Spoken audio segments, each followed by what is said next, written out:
अभी तक। करण ग्रोवर और उसका दोस्त महेंद्र सिंह बना लिंकन्स इन अंडरग्राउंड स्टेशन पर थे जब पहली बार करण को कुछ गड़बड़ी का एहसास हुआ। अब आगे चल, पहले डॉक्टर के पास चलते हैं। नहीं, सीधे घर। अच्छा, चल देखते हैं। घर चल यार। बना ने इस बार जिद नहीं की। मुझे मालूम है कि जब तक मैं ठीक नहीं हो जाऊंगा या उसे सब कुछ सच नहीं बताऊंगा, उसे दुनिया में किसी चीज से कोई मतलब नहीं होगा।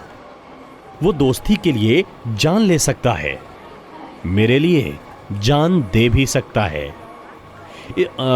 और इसके लिए मुझे बना की किसी गर्लफ्रेंड से पूछने की जरूरत नहीं है। हमारी दोस्ती ऐसे ही तो हुई थी।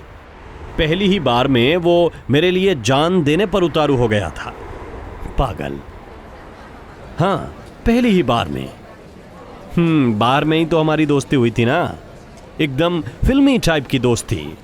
वो किसी लड़की के गर्लफ्रेंड ना बन पाने या बनकर हाथ से निकल जाने का गम सेलिब्रेट करने आया था, और मैं शायद यूं ही। मेरे बाप की बरसी थी। Dad, I love you, miss you so much. वो अक्सर मुझे यहीं लाते थे। One for the road. Road पे कौन साला दारू पीता है? वो बार भी क्या था, सब्जी बाजार था एकदम, दिल्ली हाट के माफिक। हर स्टूल पर दोपहर से कोई ना कोई लदा रहता था। वीकेंड पर तो अमेरिकन्स पी के टंकी हो जाते हैं। बना यही मिला था। साला उसकी शक्ल देखकर ही मैं समझ गया था कि ये एक नंबर का छिछोरा है। और वो छिछोरा भी सीधे मेरी टेबल पर ही आ गया था। जब तक कि मैं कुछ कहूं, वो छिछोरा मेरा हाथ अपने हाथ में लेकर शुरू हो चुका था। शायद पहले से ही एक आध पैग लगा चुका था, या बिना पिए ही उस माहौल के सुरूर में था। Hi bro, glad to meet you. I am Banna, Mahendra Singh Banna from India, senior programmer Microsoft, highly qualified person from my native place, and you? Look, mister, what you call you Bana? Mahendra Singh Bana from India, highly qualified. बड़े भाई एक बात बताऊं, आज तुम्हारे छोटे भाई का दिल टूट गया यार। She can't love me. जब तक मैं कुछ बोल पाता, वो मेरी टांगों से लिपट लिपट कर रोने लगा। You are like my big brother. पता नहीं कि उसकी सिकुड़ती नाक से बचने के लिए या तमाशा बनने से बचने के लिए मैंने उसे उठाकर सामने वाली सीट पर बैठा दिया। और उसके बाद वो धारा प्रवाह अपने बारे में, अपने फॉल इन लव के बारे में, परिवार के बारे में सब कुछ बताता रहा। बीच बीच में मेरे पैरों पर बैठ जाता था। बड़े भाई ऐसी रट लगाता था। मैं उसे जैसे तैसे उठाकर सामने वाली कुर्सी पर बैठा पाता। You are like my big brother. 15 minute में 10वीं बार बोलकर इस बार मेरे पैरों पर बैठने की जगह मेरे गले लग गया पगला। मेरे अंदर कुछ पिघलने सा लगा।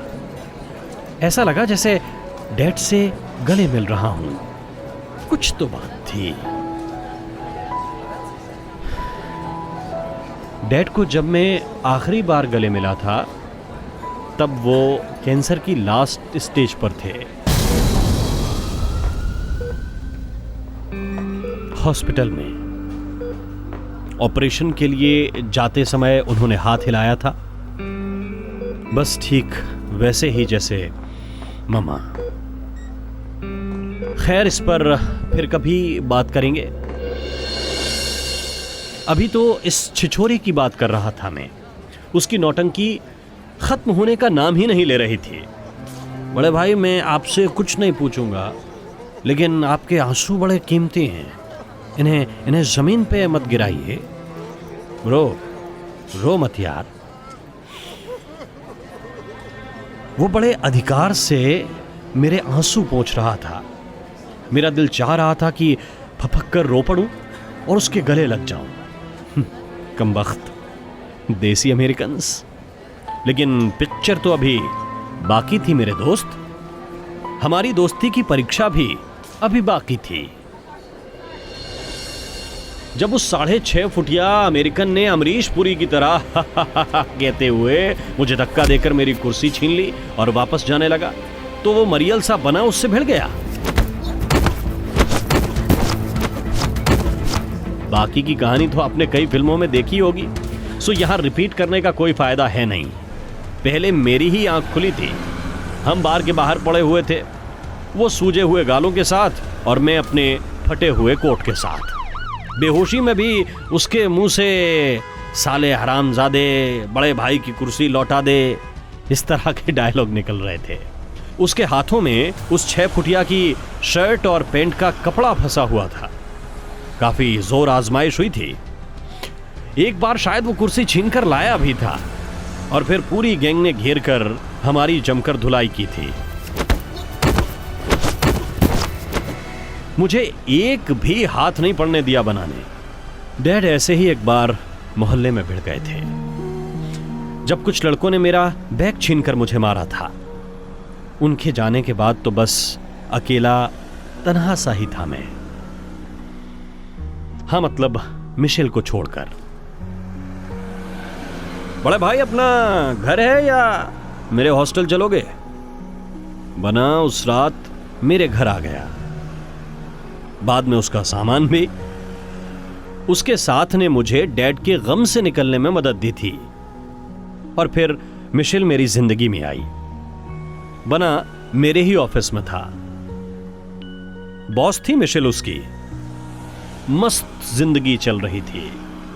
एक दोस्त और एक काफी कुछ इंडियन सी अमेरिकन दोस्त। हाँ, मतलब दोस्त से कुछ ज्यादा ही, इंडियन लड़कियों से कुछ ज्यादा ही पॉसेसिव। बाप रे, भोली प्यारी और बिल्कुल मां जैसी, बात बात पर रोने वाली। भगवान क्या खेल खेलने वाला था मेरे साथ।